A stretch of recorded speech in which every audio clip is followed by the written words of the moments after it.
Hi ವೀಕ್ಷಕರೇ, ಎಲ್ಲರಿಗೂ ನಮಸ್ಕಾರ.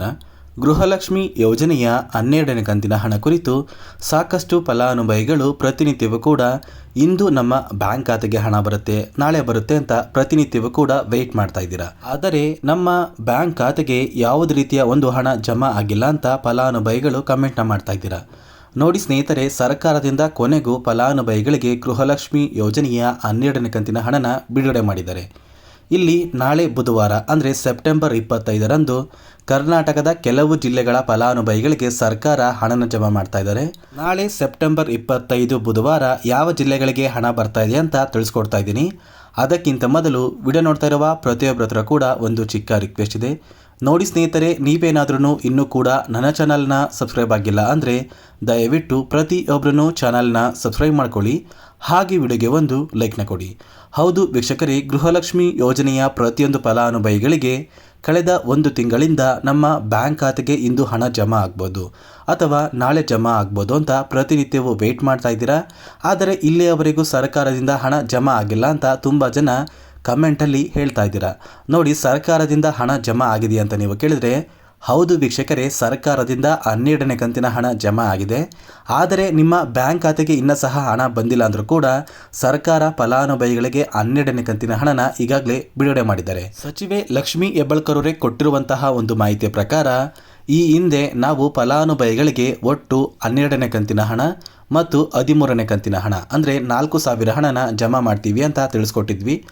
ಆದರೆ ಕೆಲವೊಂದು ಕಾರಣಗಳಿಂದ ಫಲಾನುಭವಿಗಳಿಗೆ ಕೇವಲ ಒಂದೇ ಕಂತಿನ ಹಣ ಅಂದರೆ 12ನೇ ಕಂತಿನ ಹಣನ ನಾವು ಜಮಾ ಮಾಡ್ತಾ ಇದ್ದೀವಿ. ಒಟ್ಟಿಗೆ 4,000 ಹಣನ ನಾವು ಜಮಾ ಮಾಡೋದಕ್ಕೆ ಆಗೋದಿಲ್ಲ ಅಂತ ಸಚಿವೆ ಲಕ್ಷ್ಮೀ ಹೆಬ್ಬಾಳ್ಕರ್ ಅವರೇ ತಿಳಿಸ್ಕೊಟ್ಟಿದ್ದಾರೆ. ಹಾಗಾದರೆ ನಿಮ್ಮ ಬ್ಯಾಂಕ್ ಖಾತೆಗೆ ಖಂಡಿತವಾಗಿಯೂ 12ನೇ ಕಂತಿನ ಹಣ ಜಮಾ ಆಗುತ್ತಂತ ನೀವು ಕೇಳಿದ್ರೆ, ಹೌದು ವೀಕ್ಷಕರೇ, ಸರ್ಕಾರದಿಂದ ಈಗಾಗಲೇ ಸುಮಾರು 2,80,000 ಫಲಾನುಭವಿಗಳಿಗೆ ಗೃಹಲಕ್ಷ್ಮಿ ಯೋಜನೆಯ 12ನೇ ಕಂತಿನ ಹಣ ಜಮಾ ಆಗಿದೆ ಅಂತ ತಿಳಿಸ್ಕೊಟ್ಟಿದ್ದಾರೆ.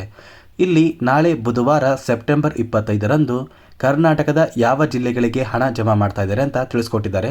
ಅದೇ ರೀತಿ ಗೃಹಲಕ್ಷ್ಮಿ ಯೋಜನೆಯ ಪ್ರತಿಯೊಂದು ಫಲಾನುಭವಿಗಳಿಗೆ ಒಂದು ಮುಖ್ಯವಾದ ಮಾಹಿತಿನ ಕೊಟ್ಟಿದ್ದಾರೆ. ಈ ಬಾರಿ 12ನೇ ಕಂತಿನ ಹಣ ಏನಿದೆ, ಆ ಒಂದು ಹಣ ಸುಮಾರು 1,22,00,000 ಫಲಾನುಭವಿಗಳ ಬ್ಯಾಂಕ್ ಖಾತೆಗೆ ಜಮಾ ಆಗ್ತಾ ಇದೆ. ಉಳಿದ 1,00,000 ಫಲಾನುಭವಿಗಳಿಗೆ ಯಾವುದೇ ರೀತಿಯ ಗೃಹಲಕ್ಷ್ಮಿ ಯೋಜನೆಯ ಹಣ ಇನ್ನು ಮುಂದೆ ಜಮಾ ಆಗೋದಿಲ್ಲ ಅಂತ ತಿಳಿಸ್ಕೊಟ್ಟಿದ್ದಾರೆ. ಅಂದರೆ ಈ 1,00,000 ಫಲಾನುಭವಿಗಳು ಗೃಹಲಕ್ಷ್ಮಿ ಯೋಜನೆಯ 2,000 ಹಣನ ಪಡ್ಕೊಳ್ಳೋದಕ್ಕೆ ಅರ್ಹರಲ್ಲ ಅಂತ ಸರ್ಕಾರ ಆ ಒಂದು ಫಲಾನುಭವಿಗಳನ್ನ ಗೃಹಲಕ್ಷ್ಮಿ ಯೋಜನೆಯ ಒಂದು ಪಟ್ಟಿಯಿಂದ ತೆಗೆದಿದ್ದಾರೆ. ಉಳಿದ ಪ್ರತಿಯೊಂದು ಫಲಾನುಭವಿಗಳಿಗೂ ಸರ್ಕಾರ ಹಣನ ಜಮಾ ಮಾಡ್ತಾರೆ. ಇಲ್ಲಿ ನಾಳೆ ಬುಧವಾರ ಯಾವ ಜಿಲ್ಲೆಗಳಿಗೆ ಹಣ ಬರ್ತಾ ಇದೆ ಅಂದರೆ, ನೋಡಿ ವೀಕ್ಷಕರೇ, ಮೊದಲಿಗೆ ಬಾಗಲಕೋಟೆ, ಬೆಂಗಳೂರು ನಗರ, ಬೆಂಗಳೂರು ಗ್ರಾಮಾಂತರ, ಬೆಳಗಾವಿ, ಬಳ್ಳಾರಿ, ಬೀದರ್, ವಿಜಯನಗರ, ಚಾಮರಾಜನಗರ, ಚಿಕ್ಕಬಳ್ಳಾಪುರ, ಚಿಕ್ಕಮಗಳೂರು, ದಕ್ಷಿಣ ಕನ್ನಡ, ದಾವಣಗೆರೆ, ಧಾರವಾಡ, ಗದಗ, ಕಲಬುರಗಿ, ಹಾಸನ, ಹಾವೇರಿ, ಕೊಡಗು, ಕೊಪ್ಪಳ, ಕೋಲಾರ, ಮಂಡ್ಯ, ಮೈಸೂರು, ರಾಯಚೂರು, ರಾಮನಗರ, ಶಿವಮೊಗ್ಗ, ತುಮಕೂರು, ಉಡುಪಿ, ಉತ್ತರ ಕನ್ನಡ, ಯಾದಗಿರಿ ಮತ್ತು ಬಿಜಾಪುರ ಈ ಜಿಲ್ಲೆಯ ಪ್ರತಿಯೊಂದು ಫಲಾನುಭವಿಗಳಿಗೆ ಸರ್ಕಾರ ಗೃಹಲಕ್ಷ್ಮಿ ಯೋಜನೆಯ 12ನೇ ಕಂತಿನ ಹಣನ ಜಮಾ ಮಾಡ್ತಾ ಇದ್ದಾರೆ. ನಿಮ್ಮ ಬ್ಯಾಂಕ್ ಖಾತೆಗೆ ಬರುವಂತಹ ಹಣ ಏನಿದೆ, ಆ ಒಂದು ಹಣ ಜುಲೈ ತಿಂಗಳ ಹಣ ಆಗಿದೆ. ಸರ್ಕಾರ ಇನ್ನೂ ಕೂಡ 2 ತಿಂಗಳ ಹಣನ ಪೆಂಡಿಂಗ್ ಇಟ್ಕೊಂಡಿದ್ದಾರೆ. ಅಂದರೆ ಆಗಸ್ಟ್ ತಿಂಗಳ 13ನೇ ಕಂತಿನ ಹಣ, ಅದೇ ರೀತಿ ಸೆಪ್ಟೆಂಬರ್ ತಿಂಗಳ 14ನೇ ಕಂತಿನ ಹಣ ಕೂಡ ಫಲಾನುಭವಿಗಳ ಬ್ಯಾಂಕ್ ಖಾತೆಗೆ ಜಮಾ ಆಗಬೇಕಾಗಿದೆ. ಇಲ್ಲಿ ಸೆಪ್ಟೆಂಬರ್ ತಿಂಗಳು ಇನ್ನೇನು ಕೆಲವೇ ದಿನಗಳಲ್ಲಿ ಮುಗಿತಾ ಬಂತು. ಅದೇ ಒಂದು ಕಾರಣಕ್ಕೆ ಸರ್ಕಾರ ಒಟ್ಟು 3 ಕಂತಿನ ಹಣನ ಫಲಾನುಭವಿಗಳ ಬ್ಯಾಂಕ್ ಖಾತೆಗೆ ಜಮಾ ಮಾಡಬೇಕು. ಅಂದರೆ 6,000 ಹಣನ ನಾವು ಜಮಾ ಮಾಡಬೇಕು ಅಂತ ಸಚಿವೆ ಲಕ್ಷ್ಮೀ ಹೆಬ್ಬಾಳ್ಕರ್ ಅವರೇ ತಿಳಿಸ್ಕೊಟ್ಟಿದ್ದಾರೆ. ಆದರೆ ಒಂದು ವೇಳೆ ನಿಮ್ಮ ಬ್ಯಾಂಕ್ ಖಾತೆಗೆ ಕೆಲವೇ ದಿನಗಳಲ್ಲಿ 2,000 ಹಣ ಬಂದಿಲ್ಲ ಅಂದರೆ ಗೃಹಲಕ್ಷ್ಮಿ ಯೋಜನೆಯ 3 ಕಂತಿನ ಹಣ ಅಂದರೆ ಒಟ್ಟು 6,000 ಹಣನ ಪ್ರತಿಯೊಂದು ಫಲಾನುಭವಿಗಳಿಗೆ ನಾವು ಬಿಡುಗಡೆ ಮಾಡ್ತೀವಿ ಅಂತ ತಿಳಿಸ್ಕೊಟ್ಟಿದ್ದಾರೆ. ಈಗಾಗಲೇ 12ನೇ ಕಂತಿನ ಹಣ ಪ್ರತಿಯೊಂದು ಫಲಾನುಭವಿಗಳ ಬ್ಯಾಂಕ್ ಖಾತೆಗೆ ಪ್ರತಿನಿತ್ಯವೂ ಕೂಡ ಹಂತ ಹಂತವಾಗಿ ಜಮಾ ಆಗ್ತಾ ಇದೆ. ಅದೇ ರೀತಿ ನಾಳೆ ನಿಮ್ಮ ಬ್ಯಾಂಕ್ ಖಾತೆಗೂ ಕೂಡ ಜಮಾ ಆಗುತ್ತೆ.